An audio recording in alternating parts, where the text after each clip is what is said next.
Hi friends, பாசிப்பருப்பை வச்சு ஒரு அல்வா செய்ய போகிறேன். எப்படி செய்கிறேன்னு பார்ப்போம். அதுக்கு பாசிப்பருப்பு எடுத்துக்கிறேன், வறுத்துக்குவோம். ஃபஸ்ட்டு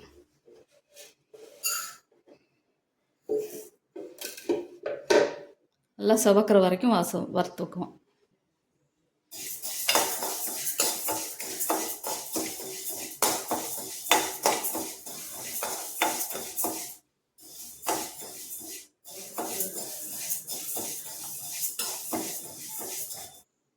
பாசிப்பருப்பு நல்லா செவந்துடுச்சு. இப்போ அதை வந்து கழுவிட்டு குக்கரில் வேக வச்சு எடுத்துக்குவோம். நல்லா கொலையாக வேக வச்சுக்குவோம். நான் 5 விசில் வைக்கிறேன். உங்கள் குக்கர் எந்த அளவுக்கு வேகுமோ அது மாதிரி வச்சுக்கோங்க. தண்ணி இந்த அளவுக்கு மிதக்கிற அளவுக்கு வச்சுருக்கேன். இதை ஒரு 5 விசில் வச்சு எடுத்துக்கிறேன்.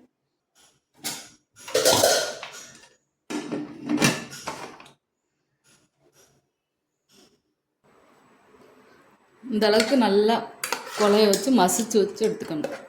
இப்படி மசிச்சு விட்டுறோம் நல்லா. இப்போ எப்படி செய்கிறோன்னு ஒரு கப்பு உலக்கு எது எடுத்தாலும் சரி அதே அளவாக இருக்கணும். இதில் நான் 1.5 உலக்கு பாசிப்பருப்பு எடுத்தேன். 3/4 உலக்கு கோதுமை மாவு எடுத்திருக்கேன். இதில் 1.5 உலக்கு சர்க்கரை எடுத்துக்கிறேன். நெய் சேர்த்துக்குவோம். சட்டி சூடாயிடுச்சு, நெய் சேர்த்துக்கிறேன். நெய் சூடாயிடுச்சு, முந்திரி பருப்பை வறுத்து எடுத்துக்குவோம்.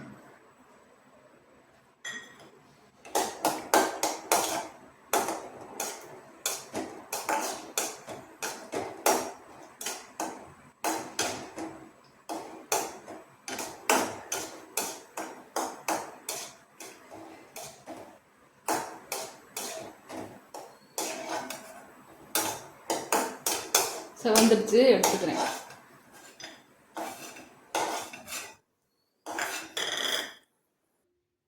அந்த நெய்யில் கோதுமை மாவை போட்டுக்குவோம்.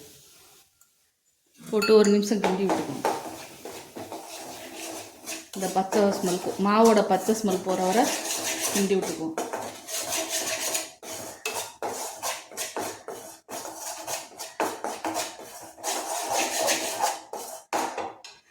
லோ ஃப்ளேமில் வச்சுக்கணும். இப்போ அந்த பாசிப்பருப்பை சேர்த்துக்குவோம்.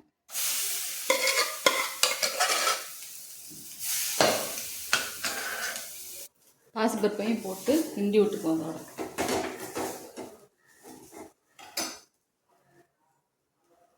பாசிப்பருப்பு ஏற்கனவே வெந்துருச்சு. அதோட சர்க்கரையை சேர்த்துக்குவோம்.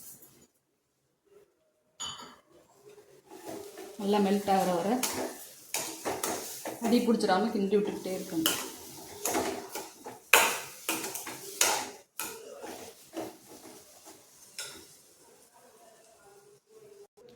இதில் உப்பு ஒரு பிஞ்சு போட்டுக்குவோம். அப்போ தான் நல்லா இனிப்பை தூக்கி கொடுக்கும். அதனால் ஒரே ஒரு பிஞ்சு மட்டும் போட்டுக்குவோம். நெய் கொஞ்சம் அப்பப்போ ஊற்றிக்கணும்.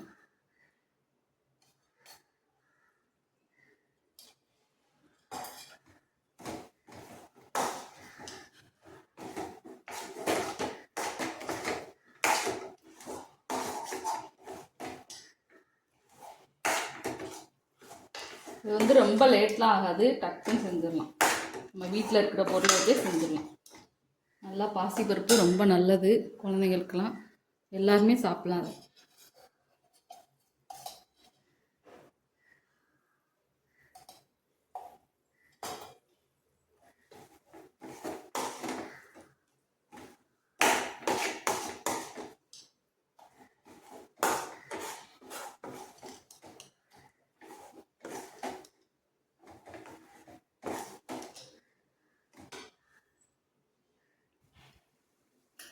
நல்லா ஒட்டாமல் வந்துடுச்சு. இப்போ அந்த முந்திரி பருப்பை அதில் சேர்த்துக்குவோம்.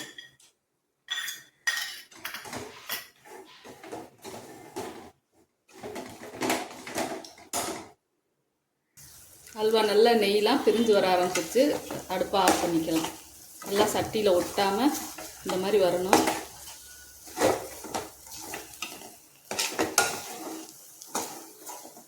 அடுப்பை ஆஃப் பண்ணிடுவோம். சூப்பரான அல்வா ரெடி ஆயிடுச்சு. பாருங்கள், ஒட்டவே இல்லை. நான் நெய் நிறைய சேர்க்க மாட்டேன். நான் தேவையான அளவு மட்டும் சேர்ப்பேன். பார்த்தாலே தெரியும் சட்டியில் ஒட்டலை.